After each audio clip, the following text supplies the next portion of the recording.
जय सतनाम, नमस्कार। मेरा नाम है उत्तम सतनामी और आप देख रहे हैं सतनाम टाइम्स छत्तीसगढ़।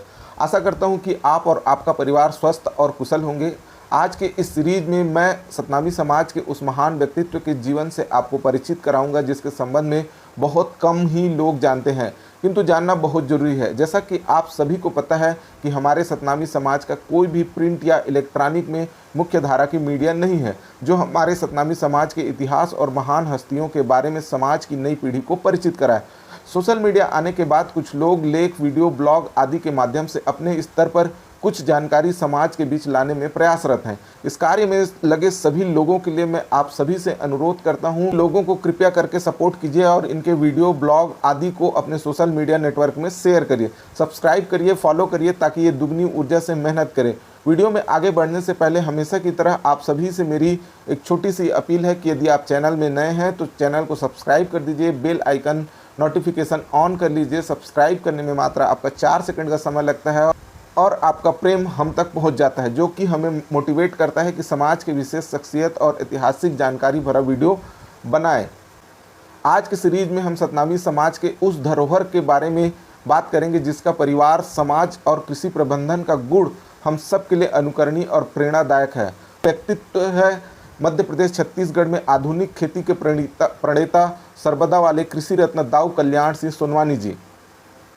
मध्य भारत में स्थित छत्तीसगढ़ का यह क्षेत्र पुराने समय से ही सारे संसार में धान के कटोरा के नाम से प्रसिद्ध है। यहाँ विश्व में सबसे ज़्यादा 21 से 22 हज़ार धान की किस्में पाई जाती है। छत्तीसगढ़ के धरती पुत्र किसानों के मेहनत से उत्पादित धान चावल से देश के अन्य भागों के अतिरिक्त विदेशों में भी लोग अपनी भूख शांत करते हैं। फिर भी यह दुर्भाग्य ही था कि इस धान के कटोरे छत्तीसगढ़ प्रदेश में भूखमरी थी। लाखों लोग देश के विभिन्न भागों में पलायन करते थे। इसके कई कारण थे। खेती योग्य जमीन का असमान वितरण, खेती के पुराने तरीके, उन्नत खाद बीज मशीनों और तकनीकों को प्रचलन में नहीं होना, सिंचाई के संसाधनों का अभाव आदि आदि। यही स्थिति कमोबेश देश भर में थी। जब पूर्व प्रधानमंत्री श्रीमती इंदिरा गांधी जी शासन में आई थी तो उन्होंने इसी स्थिति को निपटने के लिए सुप्रसिद्ध वैज्ञानिक और देश के हरित क्रांति के जनक श्री एम.एस. स्वामीनाथन के साथ मिलकर देश की कृषि व्यवस्था में आमूलचूल परिवर्तन करने की मुहिम शुरू किए, जिसमें मिट्टी परीक्षण करना, मिट्टी और मौसम के अनुसार फसल लेना, सिंचाई के साधनों का विस्तार, उत्तम खाद और कृषि यंत्रों का प्रयोग, अधिक पैदावार वाले फसलों के लिए उन्नत बीजों का प्रयोग, उच्च नस्ल के भारवाही जानवर और कई अन्य संभव उपाय किए गए। मध्य प्रदेश में हरित क्रांति को सबसे पहले अपनाकर इसकी शुरुआत करने वाले, इसके लिए लोगों को प्रेरित करने वाले दाऊ कल्याण सिंह सोनवानी जी ही थे। उन्होंने पहल खेती में नई तकनीकी का प्रयोग प्रारंभ किया। तब गांव, आसपास और इलाके के लोग इसकी सफलता और नकारात्मकता टिप्पणी किया करते थे। दाऊ जी के बाद भाटापारा के एक अग्रवाल परिवार ने भी कृषि में नई तकनीकी का प्रयोग करना शुरू किया। इसके बाद धीरे धीरे यह क्रम बढ़ता चला गया और आज सारा छत्तीसगढ़, मध्य प्रदेश और देश भर में नई तकनीक से कृषि किया जा रहा है। हरित क्रांति का प्रयोग सफल रहा। देश के खाद्यान्न का बम्पर पैदावार हो रहा है। देश में भूखमरी मिट गई है। लोगों को मुफ्त या 1 रुपये किलो में चावल मिल रहा है। देश में अनाज के गोदाम भरे पड़े हैं। देश खाद्यान्न उत्पादन में न केवल आत्मनिर्भर हुआ बल्कि इसका निर्यात भी किया जा रहा है। ऐसे दूरदृष्टा कृषि रत्न दाऊ कल्याण सिंह सोनवानी जी का जन्म पैतृक ग्राम सरबदा में 2 जनवरी 1942 को दिन शुक्रवार को हुआ था। उनके पिता दाऊ मनोहर सिंह सोनवानी और माता रामबती थी। दादाजी दाऊ गोपाल सिंह सोनवानी जी 3 गांव सरबदा, उल्बा और चंडी के मालगुजार थे। पिताजी 2 भाई थे, मनोहर सोनवानी और मनीराम सोनवानी। मनीराम चंडी में रहते थे और दाऊ मनोहर सोनवानी सरबदा में रहे। कालांतर में तीनों गांव के कई एकड़ जमीन सोनवानी परिवार ने गरीबों में बांटे। आज़ादी के बाद आचार्य विनोबा भावे के भूदान आंदोलन से प्रेरित होकर स्वयं दाऊ कल्याण सिंह सोनवानी जी ने कई एकड़ जमीन समर्पित कर दिए। दाऊ कल्याण सिंह सोनवानी जी की प्रारंभिक शिक्षा जाम गांव में 5वीं तक हुआ। तत्कालीन पारिवारिक जिम्मेदारियों के कारण वे अभनपुर से 8वीं तक ही शिक्षा प्राप्त कर पाए और खेतीबाड़ी के अपने पसंदीदा काम में हाथ बटाने लगे। दाऊ कल्याण सिंह सोनवानी जी 2 भाई थे। छोटे भाई डोमार सिंह सोनवानी जी हैं और 8 बहनें थीं। दाऊ जी भले ही स्वयं ज़्यादा नहीं पढ़ पाए हों पर अपने छोटे भाई को उच्च शिक्षा दिलाकर MBBS करवाकर डॉक्टर बनवाए। वे संयुक्त संचालक स्वास्थ्य सेवाएं बनकर आज सेवानिवृत्त होकर जीवन व्यतीत कर रहे हैं। बहनों को, अपने बच्चों को, भाई के बच्चों को, परिवार, रिश्तेदारों, अन्य सभी को उन्होंने पढ़ाया, पढ़ने के लिए प्रेरित किया, प्रोत्साहित किया। दाऊ कल्याण सिंह अपने मनपसंद काम खेती किसानी में रमे तो रम ही गए। खेतों, जमीनों का समतलीकरण, मिट्टी परीक्षण, मिट्टी की उर्वरा शक्ति को बनाए रखने के लिए, बढ़ाने के लिए अनुकूल बीज, फसल, खाद, पानी, मशीनों का प्रयोग आदि नए नए प्रयोग करते लोगों ने उन्हें देखा और पाया। धीरे धीरे उनकी ख्याति गांव से बाहर, फिर रायपुर, भोपाल होते हुए दिल्ली पहुंच गया। दिल्ली से कृषि अनुसंधान कर्ताओं की टीम, कृषि वैज्ञानिक, प्रोफेसर, लेक्चरर, छात्र और नए कृषि सीखने के लिए किसानों का सर्वदा गांव में तांता लगा रहता। वे सबसे मिलते, बतियाते, सीखते और सिखाते। रायपुर में कृषि विश्वविद्यालय खुला तो दाऊ जी का खेत खलिहान, घर सब मानो प्रयोगशाला ही बन गया हो। फिर उनका इंटरव्यू रायपुर के दूरदर्शन प्रसिद्ध और लोकप्रिय कार्यक्रम कृषि दर्शन में लगातार आने लगे। आकाशवाणी के कृषि चर्चा में भी लगातार भेंट वार्ता प्रसारित होने लगे। दाऊ कल्याण सिंह जी कृषि के साथ साथ मशीनों के भी दीवाने थे। मशीनों के संबंध में उनके जन्मजात प्रतिभा थी। वे छोटे बड़े हर प्रकार के मशीनों को चलाते, खोलते, समझते, थोड़े प्रयत्नों के बाद बना देते थे। चाहे वे कृषि यंत्र हो, पानी मशीन, पंप हो वगैरह हो, चाहे दुपहिया चार पहिया वाहन हो, चाहे धान कुटाई पिसाई की मशीन हो, चाहे रेडियो, घड़ी, टीवी, पंखे, कूलर, अन्य सभी इसी प्रकार के बड़े सूक्ष्म यंत्र हो, सभी में उन्हें महारत हासिल था। अंग्रेजी कम जानने के बावजूद अंग्रेजी के मशीनों से संबंधित कई किताबें मंगाते, खरीदते, पढ़ते और उनके नक्शे, डायग्राम, रेखा चित्र देखकर समझ जाते और फिर बनाते, सुधारते थे। कभी भी गांव या घर या आसपास में कोई मशीन सुधारने बनाने के लिए मैकेनिक बुलाने की, रिपेयरिंग के लिए शहर या रायपुर जाने भेजने की ज़रूरत नहीं पड़ी। एक खास बात और है कि उस क्षेत्र में कई चीज़ें पहली बार सोनवानी परिवार में ही आया करता था। जैसा कि जब रेडियो आया तो छत्तीसगढ़ में गिने चुने लोगों के यहाँ ही रेडियो पहुँचा था।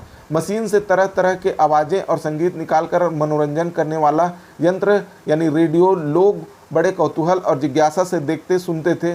दाऊ जी के पिताजी दाऊ मनोहर सिंह सोनवानी जी जब धोती कमीज पहनकर, पगड़ी बांधकर, बैलगाड़ी सजाकर, ऊंची आवाज़ में रेडियो चालू करके नौकर के साथ घूमने निकलते थे, तब देखने वालों का मजमा लग जाता था। आसपास के गाँवों में पहली बार साइकिल, दोपहिया, मोटरसाइकिल, चार पहिया, कार, जीप, मिनी बस और मिनी ट्रक दाऊ जी के घर में ही आया। और हाँ, धनकुट्टी मशीन, आटा चक्की, तेल पेरने निकालने की मशीन भी दाऊ जी ने पहले ही पहल लगवाकर इस इलाके के लोगों को सुविधाएं उपलब्ध करवाए। सरबदा गांव पहुंचविहीन और दलदल कीचड़ से घिरे हुए गांव था। सूखे में बैलगाड़ी से आ जा सकते थे, बारिश में तो बस दलदल कीचड़ में तैरते कूदते रहो। वहां बिजली, सड़क और स्कूल बहुत बाद में आया। सड़क के लिए दाऊ जी ने पहल किया और गाँव वालों के साथ श्रमदान करके स्वयं की लागत लगाकर कच्ची सड़क बनवाए। सन 1970 के दशक में बिजली आया। गांव में स्कूल भी दाऊ जी के पहल पर गांव वालों को सहयोग से खुला। ऊपर से भाग दौड़, एक शिक्षक की व्यवस्था, स्कूल की शुरुआत हुई।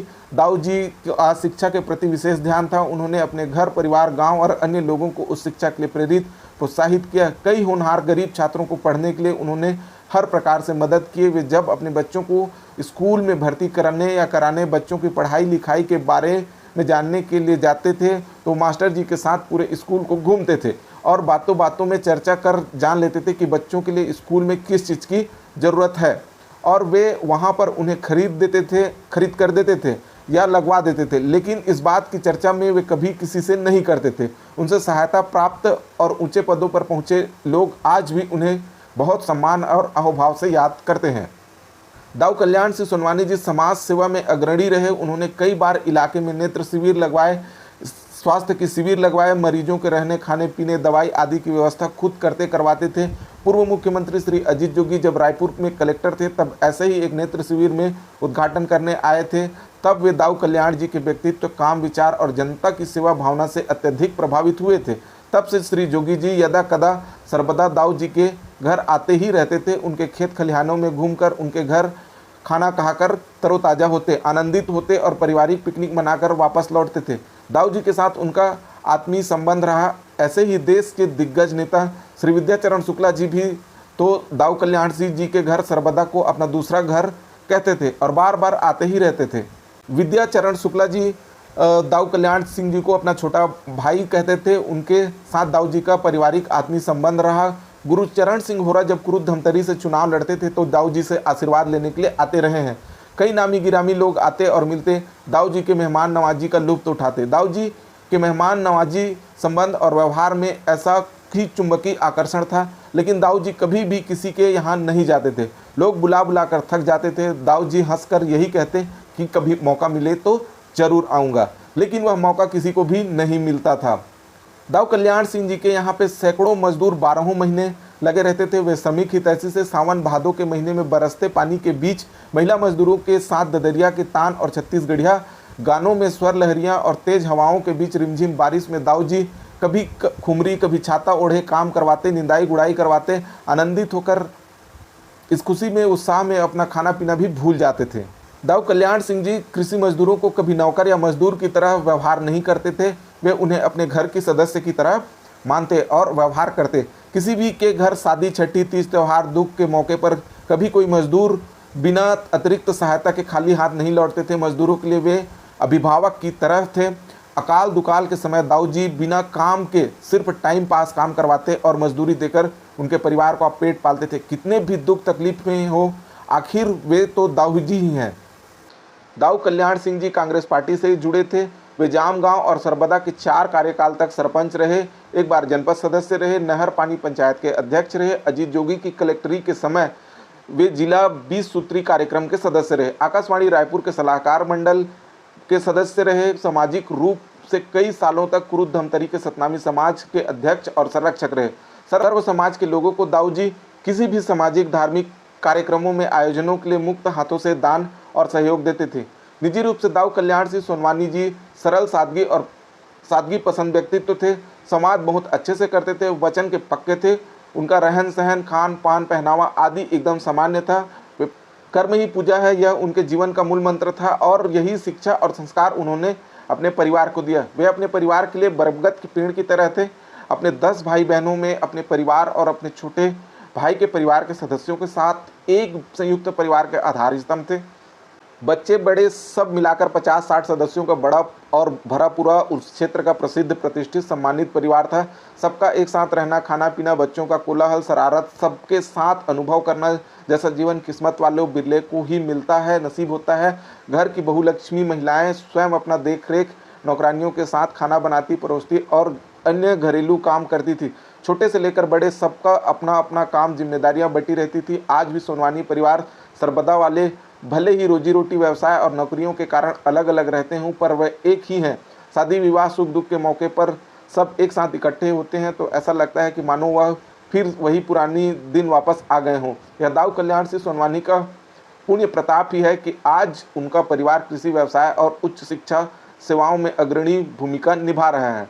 समाज, प्रदेश और देश की सेवा में अहम योगदान दे रहे हैं। ऐसे महान कर्मयोगी, दूरदृष्टा कृषि रत्न दाऊ कल्याण सिंह सोनवानी जी मात्र 62 वर्ष की आयु में 28 जुलाई सन 2004 दिन बुधवार को दोपहर 12 बजे लगभग इस दुनिया से महाप्रयाण को प्राप्त कर गए। ऐसे महान कर्मयोगी, उनके पुण्य स्मृति 28 जुलाई के अवसर पर विनम्र श्रद्धांजलि, कोटि कोटि नमन। मैंने यह विशेष जानकारी श्री अश्वनी कुमार रात्रे, संपादक सतयुग संसार के सहयोग से आप लोगों को उपलब्ध कराई है। श्री अश्वनी कुमार रात्रे संपादक जी को बहुत बहुत हार्दिक आभार। आज का हमारा वीडियो आपको कैसा लगा कमेंट करके ज़रूर बताइएगा। धन्यवाद।